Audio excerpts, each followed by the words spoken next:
bab syafa'atul Islam wal Quran wal hajarul aswad wal amal. Bab syafaatnya Islam. Islam di sini ada rukun Islam, ya. Rukun Islam yang kita kerjakan. Wal Quran dan syafaatnya Al-Quran, wal hajarul aswad dan syafaatnya hajar aswad. Hajar aswad yang di Ka'bah nih Pak, yang nempel yang hitam itu. Hajar kan batu, aswad ireng, ya. Batu hitam. Ini juga bisa berikan syafaat. Wal amal dan syafaatnya amal saleh. Ini ada dua hadis yang menerangkan tentang syafaatnya rukun Islam, yang hadis disebutkan adalah puasa, kemudian syafaatnya Al-Quran, syafaatnya hajar aswad.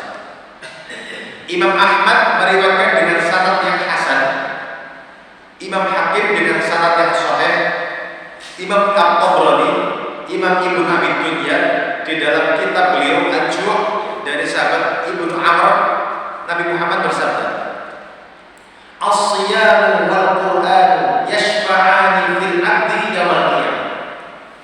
Puasa dan Al-Qur'an akan bisa memberikan syafaat kepada seorang hamba pada hari kiamat. Kedua hadis ini. Puasa dan Al-Qur'an, dua hal ini bisa memberikan syafaat kepada seorang hamba pada hari kiamat. Dan dua-duanya ini nanti bisa ngomong di hadapan Allah. Yang kulusnya puasa kita akan berbicara. Ay Rabbi, mana'tuhu ta'ana wasyahwata fasyafa'ni fihi. Ya Allah, wahai Tuhanku, saya telah mencegahnya dari makan, dari minum, dan melampiaskan syahwatnya. Maka izinkan saya memberikan syafaat kepada orang tersebut. Masya Allah. Ini keutamaan puasa Ramadan, ya kan? Keutamaan puasa Ramadan dan puasa-puasa sunnah yang lain. Ibadah puasa yang kita kerjakan, Pak, mungkin nanti akan bisa ngomong, diberi lesan oleh Allah dan bisa ngomong, ya Allah, di dunia fulan ini ahli puasa, ahli puasa ya Allah. Saya tahan dia tidak makan, tidak minum, tidak melampiaskan syahwatnya. Padahal makanan minuman itu dia punya kulkas ber, tapi karena puasa karena Allah tidak mau makan, tidak mau minum. Dia punya istri, siang hari dia jauhi karena ingin mendekatkan diri kepada Allah, tidak mau hubungan badan. Maka puasanya ngomong, Pak, dan matur kepada Allah agar diberi izin untuk memberikan syafaat kepada orang yang ahli puasa. Berikutnya juga sama. Wa yaqulul Quran, Al-Quran juga bisa berbicara. Mana'tuhun nawma bil lail fasyafa'ni fihi. Ya Allah, saya telah mencegah dia untuk tidur di malam hari atau mengurangi jatah tidurnya di malam hari. Karena orang yang hafal Quran atau ahli Quran itu secara umum standarnya bangun malam untuk sholat malam, hafalannya dibaca dalam sholat, sehingga jatah tidurnya tadi tidak seperti orang secara umum. Ini orang kan jam 9 sampai subuh, standarnya orang Islam kan gitu. Bengi kan, bengi amat jam 9 nanti subuh bangun sholat jamaah sholat. Orang yang punya Al-Quran standarnya bangun sebelum subuh sholat, deres apa yang dia hafal dibaca, sehingga kurang jatah tidur. Saya telah mencegah dia untuk tidur ya Allah, atau mengurangi jatah tidurnya, maka izinkan saya untuk memberikan syafaat kepada orang tersebut.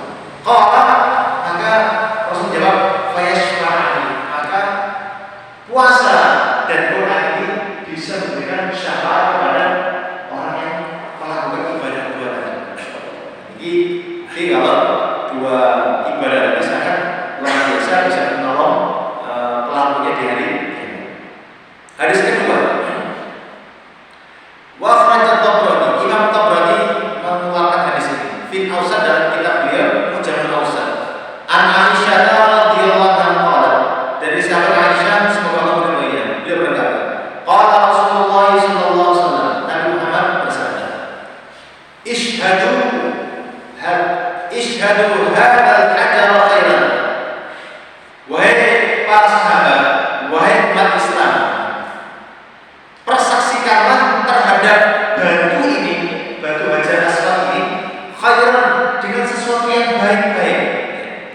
Fa innahu yawmal qiyamah, karena sesungguhnya ia pada hari kiamat syafi'ul syafa', bisa memberikan syafaatnya, lalu lisanun wa syafatani, kelak di hari kiamat dia dikasih Allah satu lesan, satu lidah, wa syafatani, dan dua bibir. Satu kakek bibir ya. Sekarang di dunia nanti apa? Kelak di akhirat, kelak di hari kiamat, Hajar Aswad ini diberi lesan, diberi lidah, dan diberi dua bibir. Yashhadu liman istalah, dia akan memberikan persaksian kepada orang yang istilah kepada Hajar Aswad. Ustaz, apa istilah itu? Istilah itu istilah di ibadah haji atau umroh. Saya akan terangkan dengan baik yang pernah haji atau yang pernah umroh, insya Allah Hajar Aswad ini akan memberikan persaksian kalau jadi orang baik. Kan gak mungkin Pak jenengan haji umroh kan tawaf, gak mungkin.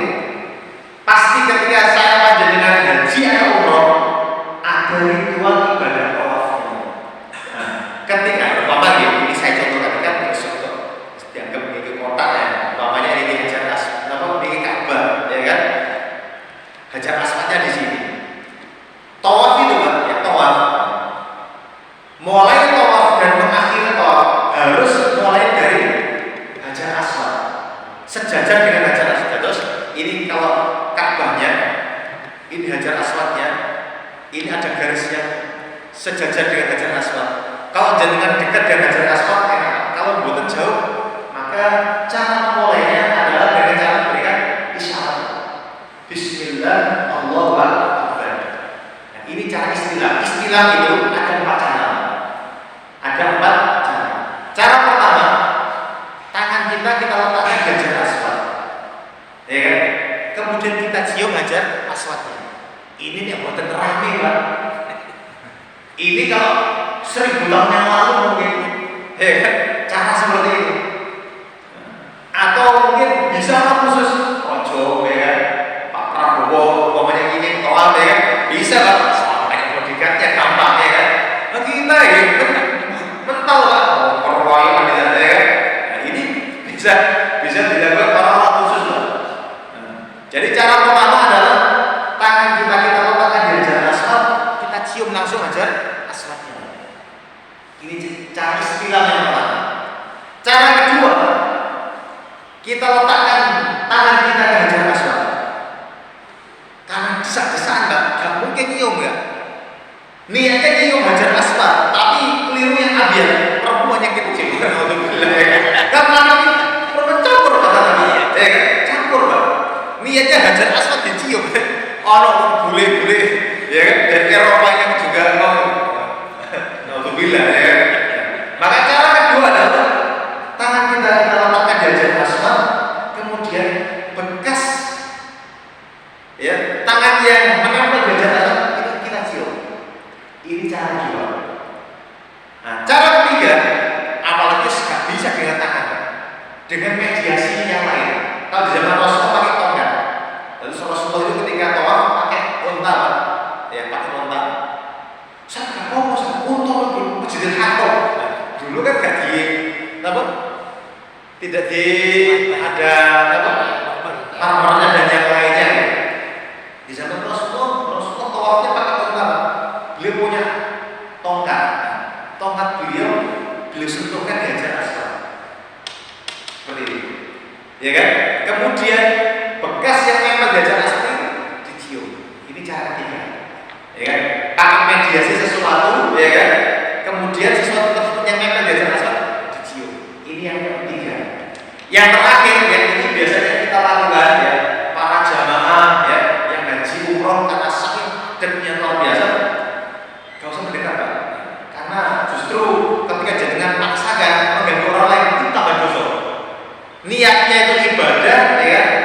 Tapi ketika mengganggu orang lain, masuk dosa justru bisa menjadi dosa, mengganggu orang lain. Cara keempat adalah dengan memberikan isyarat dari jauh sambil mengucapkan Bismillah dan takbir. Bismillah Allahu Akbar.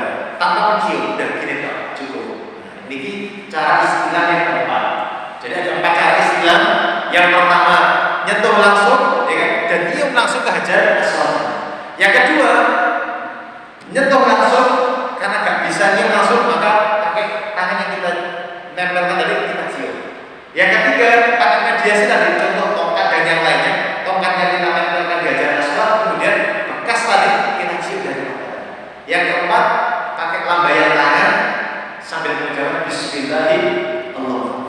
Ini ada cara-cara istilah. Nah, orang yang haji, orang yang umroh atau sekedar saja, seandainya tawaf saja, ya kan pasti mulai pakai dari Hajar Aswad. Maka kalau Hajar Aswad itu, ya, bahkan di keterangan yang lain, ya, Hajar Aswad punya mata, melihat siapa saja yang pernah, beristilam dengan Hajar Aswad. Gak sekedar punya lesan dan dua bibir saja. Di keterangan yang lain yang pernah saya baca, punya dua mata yang menyaksikan siapa saja yang pernah beristilam dengan Hajar Aswad. Nah, Hajar Aswad apa? Ya Allah, ini loh pengaji, penumpuh, perantauan, tolong dia. Ini keutamaan orang yang pernah haji, pernah umroh, pernah tawaf, ya Hajar Aswad akan ngomong kebaikan, akan membantu kita. Jadi bahwasanya di antara yang bisa memberikan syafaat, ya, adalah selain Al-Quran dan puasa adalah Hajar Aswad. Ini para jamaah dirahmati Allah Subhanahu wa taala.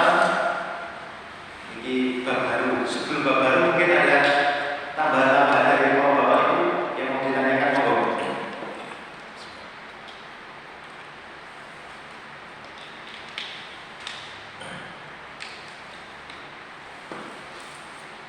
Boten? Lanjut?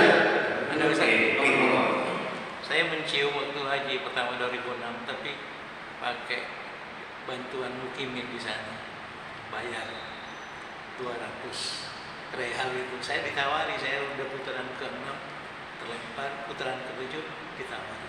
Itu gimana Ustaz hukumnya bayar orang? Intinya tadi Pak, kalau memang kita belum tahu hukumnya ada masalah, kita belum tahu, ya seperti itu. Jadi secara umum untuk ke Hajar Aswad itu tadi ada banyak cara, ya, ada banyak cara. Dan semuanya sama. Bukan berarti khususnya itu yang paling afdol, itu juga, ya. Dengan pacar, makanya memang para ulama memberikan opsi karena melihat kondisi kita, ya. Memberikan 4 opsi kan banyak kondisi. Kalau memang memungkinkan ya pertama, ya. Kalau mungkin yang kedua, ya baru mungkin yang ketiga. Saat dilakukan itu dan contoh sama-sama, fadilah juga akan mendapatkan syafaat yang sama. Nah, tapi mungkin orang yang harus tidak nyium ya seperti itu. Tadi, ya mungkin tadi secara jasa mungkin dia bisa bantu kita, ya kan? Tapi kan kita nggak tahu apakah ketika dia bantu kita ada nggak orang yang terzalimi, ya? Ada nggak orang yang tersakiti dengan momennya dia nggak punya izin kan, dia punya kru kan, gitu kan? Nah seperti itu. Makanya apakah ada yang terzalimi? Kalau memang ada terzalimi berarti tadi, kita berarti pernah melakukan hal yang nggak baik tadi, tapi tadi bisa diistighfari, seperti itu. Ya. Tapi tetap sah juga, ya, tetap sah juga, seperti itu. Bukan berarti ketika ada batu tetap sah, harus ketotong atas real tidak, ya. Rugi lah, gitu ya. Saya kemarin ketika pas jenengan saya izin jenengan di bulan Januari pas umroh itu saya alhamdulillah beberapa kali umroh sampai saya semper harus kuat berjalan. Akhirnya minta bantuan untuk kursi roda. Mas Piro 120 real. Tanya Pak Stajo internet 50 real ya. Mau karena sampai itu dia akhirnya 100, akhirnya dia mau 100 real. Pakai kursi roda itu saya diantar lantai 3 atau berapa gitu. Gak masalah kalau kita memang gak mampu Pak, ya kan? Kita minta bantuan seperti itu.